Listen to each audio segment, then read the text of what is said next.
Greetings and welcome to Dragonball Daima episode 19 review. I know you guys heard me last week and I was really aggravated and annoyed and pissed off for many reasons with last week's episode, but I won't deny that that episode was pretty hype overall.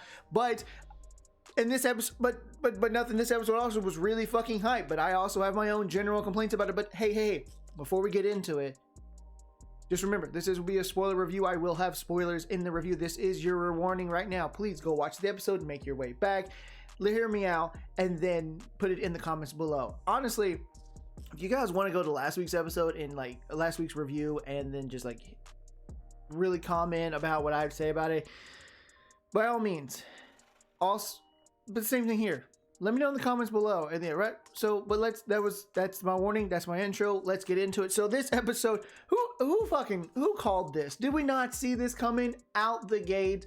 The wish that Glorio made last week made Goku and company back to normal size adults. That was pretty obvious that that's where the wish was going to go. Did any of you really think last week when Glorio made the wish that this wasn't what he was going to do? Like, did anyone have a different idea of what the wish was going to be? Because I just don't see how it's possible that any of you could have been like, what will Glorio wish for? Right? Like, it was pretty obvious that that was going to be the thing. And here's the thing. The episode's labeled Betrayal. So going into it, we all pretty much knew, yep, Glorio's gonna betray somebody. And you know, like I had been saying for weeks, me and a friend of mine, Evan, we were hoping that the betrayal would be that Glorio would turn on everyone and take the power for himself, right? Because we just wanted a genuine, real good twist villain for this series. Because again, Dragon Ball's always been pretty upfront with their villains. But we didn't get that. But what we did get was the clear, obvious, he's betraying Arinsu, and he made everyone back to being adults. And while we knew it was going to happen at some point, most of us probably assumed that it would happen in the last episode after they defeated Goma. I was kind of hoping they would have done that as well. I was kind of hoping that they would have defeated Goma as kids and then get wished back to being adults, but to each their own. I'm not mad about that. I knew it was coming.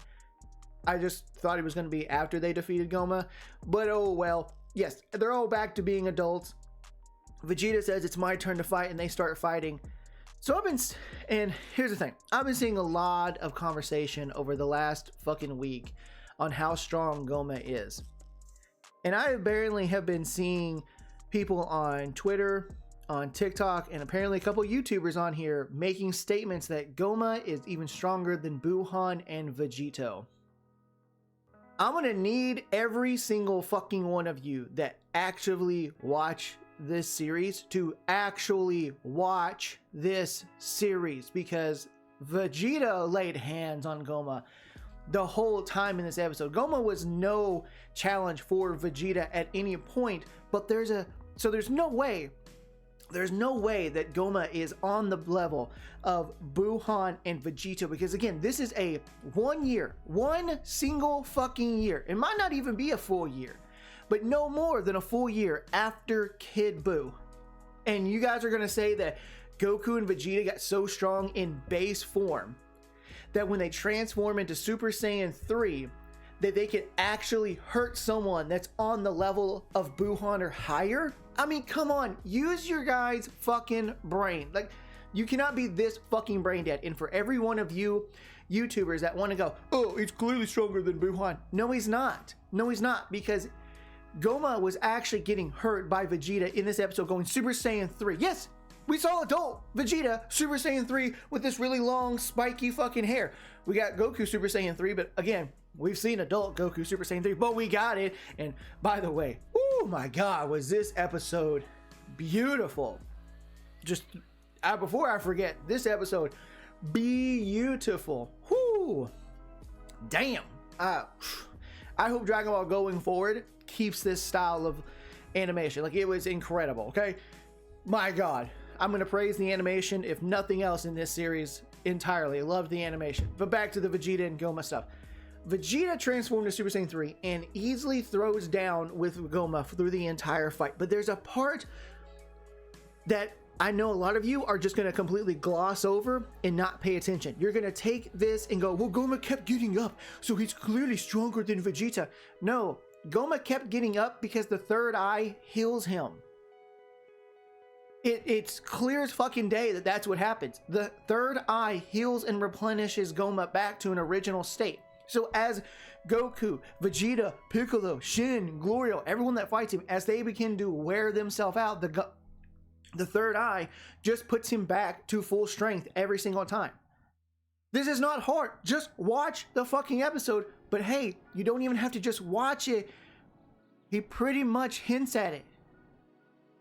He literally is like, no matter how many times you hit me, I'll basically get back up. Like, I don't remember exactly what he says exactly, but that's pretty much what he does. Because that's the truth. The eye is replenishing him back to full strength every single fucking time. So, no, all of you dum-dums on TikTok. No, all of you dum-dums on fucking Twitter. No, all you dum-dums on YouTube that are saying this. Goma is not stronger than Buhan or Vegito. Goku and Vegeta, even as Super Saiyan 3s and Super Saiyan 4s, are not stronger than fucking Super Buhan and Vegito. The gap between base Goku and base Vegeta in the Buu Saga and Super Vegito and Buhan was so massive that no amount of training in that 1 year, albeit if they had Whis, maybe, but without Whis, them just normally training on their own, they would not have gotten so close in base form that it would put them above Super Vegito and Buhan while transformed. No way, because in order for that to even be remotely the case, Goku and Vegeta in 1 year would have had to gotten so strong that their base forms are equal to or higher than Super Buu. And there's not a chance in hell that shit fucking happened. Please, if you think you're a power scaler, go learn how to actually watch a series in power scale. If you think you know a thing or two about this series, please go back and actually watch the series and pay attention. This includes Daima and the rest of it. And if you think you know a thing or two about Dragon Ball at all, fucking hell, open your eyes when you actually put the series on and watch it.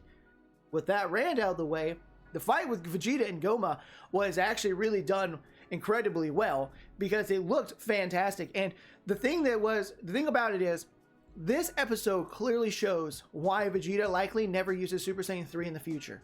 And it's what we've thought for years. It's because Vegeta is seeing the drawbacks of Super Saiyan 3 the longer the fight progressively went on. Goma was being replenished and healed throughout the entire fight with Vegeta, and his Super Saiyan 3 was wearing him out. Even Goku comments and goes, yep, his Super Saiyan 3 is wearing out. Because of the massive boost in power, the faster that stamina drain is for it. Super Saiyan 3 is meant to go, yo, we're going to throw hands, and this is it. You stand your ground, you throw hands, and you just slug it out, and the best one wins. That's the bonus of Super Saiyan 3, right? So the fact that the fight prolonged was Vegeta got tired, he got weaker, he got more exhausted. That's why he powered down out of Super Saiyan 3 in the fight. Want to know? And you don't need to be a rocket scientist to understand. Go, oh, that's probably why Vegeta doesn't use it anymore when they go back to the normal realm and all this stuff. He focuses on making his base stronger, which allowed his Super Saiyan 2, Super Saiyan 1, and Super Saiyan 2 states to be better efficient because they won't tax him the way Super Saiyan 3 will. So again, if you've been going, why wouldn't he use it against Beerus? Because he saw in this fight clear as day that the longer a fight progresses, the worse off he'll be with Super Saiyan 3, even if the massive power boost. And here's the fucking thing. When you take Super and the movie into consideration, Vegeta knows who Beerus is. So even in that rage moment that he powered up and again got boosted because of his rage, he knew, don't go 3, because if Beerus turns around and actually turns this into a fight, I'm not going to be able to last long enough to actually do any real damage. Like, I've got to maximize my output the most with the rage boost, with the form that's going to be the most beneficial to me. That's why he goes Super Saiyan 2. Also, because they didn't plan on ever giving Vegeta Super Saiyan 3 at the time of Battle of Gods or Super. So, hey, pretty fucking simple. But they're like, yo, we got to figure out a way to defeat Goma. Vegeta's getting too tired. We need something else. We need to get creative. That third eye is becoming a fucking issue. And like a friend of mine pointed out, and plenty of others people pointed out, hell, even I pointed out, why they never attempted to go for the eye is beyond me, but whatever. So Anrisu has Ku go grab a book for her, and he brings the book back, and they're searching through it, and Ku displaying his intellect right here. This was so great. This was the moment I think Anrisu finally realized that her creation, Ku, may not be a fighter, but the man is an intellectual genius and this is what she want. And she's like, oh my god, because he's just scrolling through that book so fast, finds what they need.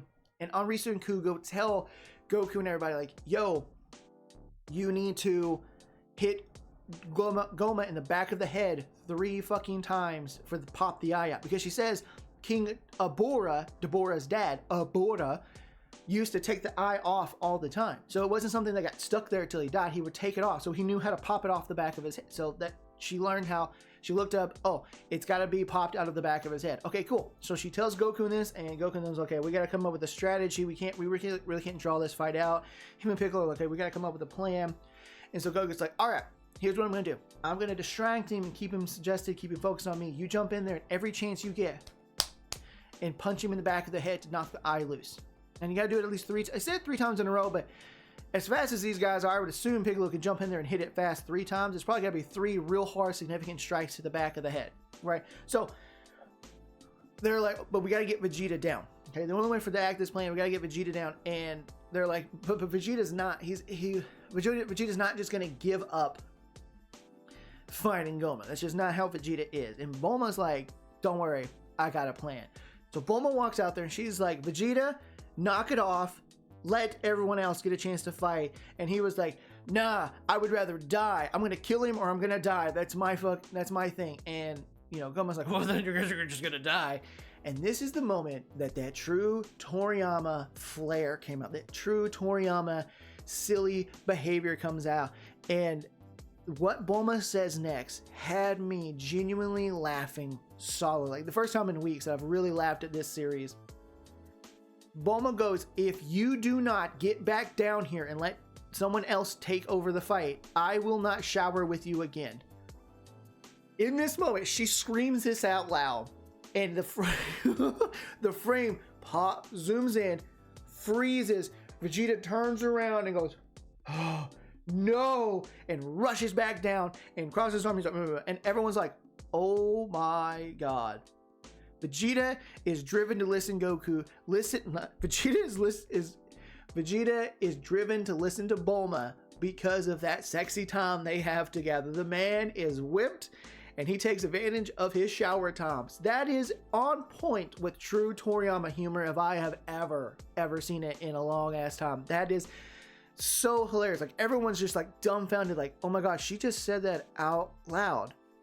And hey, as a married man myself, all married men enjoy shower time with the woman. Clearly Vegeta does too. And I know some of y'all are gonna take that and go, Goku seemed confused.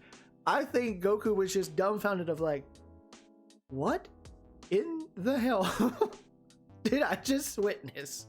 Because before any of you try to be like, oh, Goku doesn't know what it's like to bathe. Yes, he does. Goku knows what a bath is. Goku has clearly probably bathed with his wife. He's bathed. He's been in the tub. We've seen it in the series that he's been in a tub with his own children. So like Goku knows what a bath and he knows what it means to shower with someone. So while Goku may not have put the 2 and 2 together, like, oh, when they shower together, they, you know, do a little fun time, he might not have considered that because, again, Chi-Chi might not be into that. She might be down to shower with Goku and bathe with Goku, but maybe they don't do sexy time together.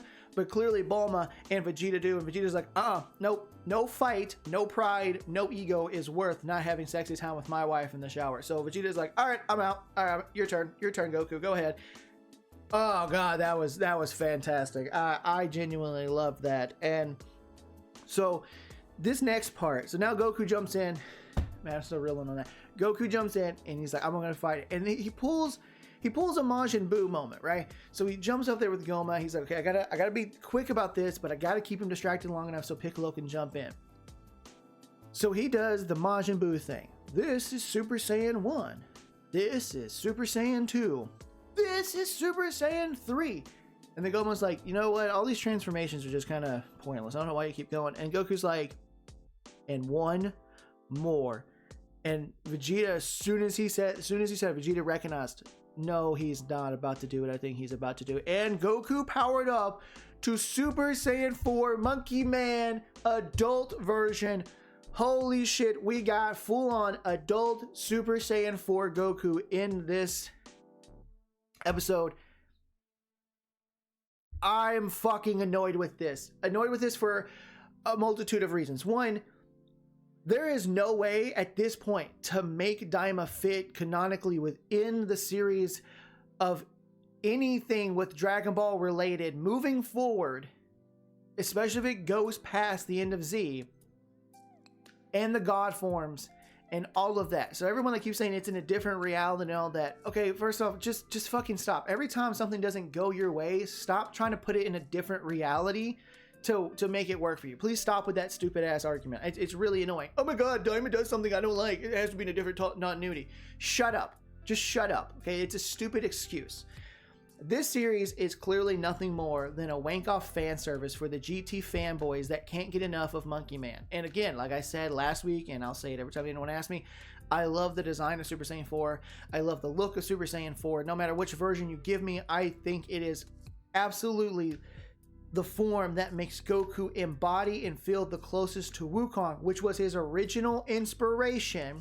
And I'm not going to be here and be all like other people on YouTube with a certain name of dragon in it, whose name has a certain dragon in the title. I'm not going to sit here and say everything in Dragon Ball is directly linked to Journey to the West, because it's not. You can clear as day see throughout the series, especially after the Pilaf arc going into Dragon Ball Z, less to do with Journey to the West and more to do with just Toriyama being a lot more creative with it. But there are moments that you can like, yeah, there's clearly some connection, like there's a similarity to Journey to the West. The biggest thing was that Sun Wukong was Goku's original inspiration. The Pilaf arc is basically the Journey to the West version, Toriyama's version, right? Goku being a monkey boy, that's all because Sun Wukong was his inspiration. And I think Super Saiyan 4 is the transformation that makes him feel the closest of embodying a Sun Wukong inspiration, right? And that's why I love it. But I don't love that this series has basically just shoehorned it in to wank off the fanboys of Super Saiyan 4 without no logical reason. And I'm going to say this real calmly, really close to the microphone so you can hear me. Just because Neva has magic does not mean it makes sense for him to do this to Goku. Okay, here's the thing. When you pay attention to anything with magical characters and people who can do magic, just because they can perform magic does not mean they can do everything. All right. Here's a good example of this, and I'll go into bigger fucking detail of it, but take what Neva did to Goku last week and take the same concept of a being that can use magic, comes up to a being of a different species altogether, doesn't have any logical reason to do it other than to help him out, gives him a little fucking magic boost, and then that creature completely transforms into something else entirely. Like, it's not like and I'm not talking like in a way of basically making it like if you take Merlin from example of Arthur, imagine Merlin never displaying magic of transformation or anything like that, but then he walks up to, not even Merlin, just imagine a series with a really powerful magic user, and he walks up to a human and he's like, well, boop, here's some magic, and then the person transforms into like a dragon hybrid, right? Come the fuck on. Okay, here's the thing, it bothers me because up until this point, without GT, there's been no sign that this is the direction of the Super Saiyan transformations, okay? The Super Saiyan transformations have always been basically the golden hair just elongating it. I, again, don't hate the look of Super Saiyan 4, and I liked what GT did with the Super Saiyan 4 concept. Bring out the tail, Goku transformed into a giant ape, very in line with Saiyan, but then he pulled what basically Broly did, and he pulled that power of the ape, that primal energy into the ape, and adjusted it to fit in a more normalized body. So basically what Broly does in the movie is what Goku did with Super Saiyan 4, and it just works so much better in GT than it does here. In anyone that tries to say otherwise, y'all are just wanking off this for bullshit. It doesn't work. Neva just walking up to Goku, giving him a little magic, and then him transforming into an entirely different Super Saiyan transformation does not make sense. But we got it in this episode again because Goku did it on his own this time. He doesn't even use Neva to transform. He transforms on his own. And this is why moving forward, there has to be a mind wipe. There has to be an explanation that moves forward that Goku cannot utilize that power, that Super Saiyan 4 transformation that Neva basically granted him. Basically, the Neva had to have granted without an explanation coming from Neva on how he was able to make Goku do that. And don't give me the bullshit of, well, it's magic. Shut the fuck up. Understand how magic works in a series, because again, if you allow magic to do whatever you want in a series, you've created no rules. And if you create no rules for your story, you completely create anarchy and chaos. And then your story is worthless to even pay attention to. Without an explanation from Neva moving forward after this, and without an explanation saying like, yeah, Goku, without the explanation basically saying, hey, Goku, I gave you this ability because of the realm we're in and stuff like that, and it just works well with the Saiyans being able to transform into apes. I granted you this magic to basically, that allowed you to transform into a giant ape without going into a giant ape. But then you have to explain how Neva knew about them and the giant apes, etc., etc. And I'm going to say it again. I've said it in an episode. I've said it in multiple comments. They literally said in episode, I believe, 13, that the Saiyans are not from the demon realm. The Saiyans are from fucking the mortal realm when Rimus created it. Stop trying to say the Saiyans are from the demon realm. They're not. They literally fucking said it in episode 13 that they are not from the demon realm, that they are from the fucking mortal realm. So I need a proper explanation from fucking Neva, and I'm only excusing it in this fucking episode because Goku already did it once and he's still in the demon realm, so he was just able to tap into it again. But moving forward with this series, there's no way this series cannot have Goku forget about this transformation or have a limitation as to why he cannot do it outside of the demon realm and it work moving forward in Dragon Ball, period. Like, it will not fucking work. And then for anyone trying to say, well, Daima connects in the world of GT. No, it don't, because then Goku would know what the fuck he just did. When he transformed in GT to Super Saiyan 4, if Daima were to be exist in the same universe and same reality as GT, Goku go, oh, I remember this. No, he doesn't do that. One, because again, it wasn't the plan, but two, because it would fucking entirely break the fucks. You guys have got to stop making excuses for Dragon Ball. I love this series, but I wanted to do better. But the vast majority of you are such casual fanboys that you allow this really bad fan service to happen. And this is basically what it is. As much hype and love as it is, it's just fucking fan service, and god damn it. But enough of that. The episode was to close out the fucking episode, the review. Oh goodness, I almost lost myself. Kind of did for a bit. Look, did I love the episode? Absolutely. First, also, how is this story gonna? How are we gonna? This series is supposed to end next week. How is this gonna do a proper wrap up when the episode preview for next week said maximum, and we see Super Saiyan 4 Goku fight fucking Goma? Are we gonna have half the episode of a fight and then half the episode of cleanup and going back to normal? That would just be way too rushed. No, at this point, there's got to at least be another 2 episodes to come. There's got to be. There's no way next week is the final episode. So we got to have at least 2 more episodes after next week to make it logically make sense, to do a proper conclusion, a proper narrative writing out that works. Otherwise, it's just going to be rushed. But did I love the episode? I did. I had a great time watching this episode. I loved everything up until basically Goku transforming into Super Saiyan 4, because I'm still annoyed that we have no explanation and it's just done for simply fan service to make the GT fanboys happy. And as I said last week, and I'll say it every time, while I love fan service in a series, if the fan service is simply there to just make you salivate and get a little weak in the knees, it's not good fan service. Fan service needs to have a valid reason to be there, and it needs to work. All right, and this doesn't work for me. It doesn't. It's just nothing more than fan service to go, here's your monkey man, boys. That's all it was, and I don't like that. But again, I loved the episode up until that part. I'm gonna look forward to next week's fight because the shit looks like it's gonna be incredible. The animation's fantastic. The comedy in this was great. I loved the episode up until the last fucking minute. But damn it. Look, I just want so much more from this series, and I'm tired of them just relying on fan service and rehashing old things because they know the vast majority of the fans will just take the rehash over genuine good narrative stories moving forward. I mean, Jesus Christ.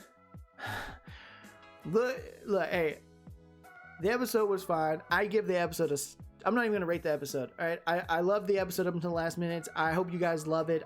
I know a lot of you are going to love it for just simply the last last 15 seconds. It was a fun, fantastic, super hype episode.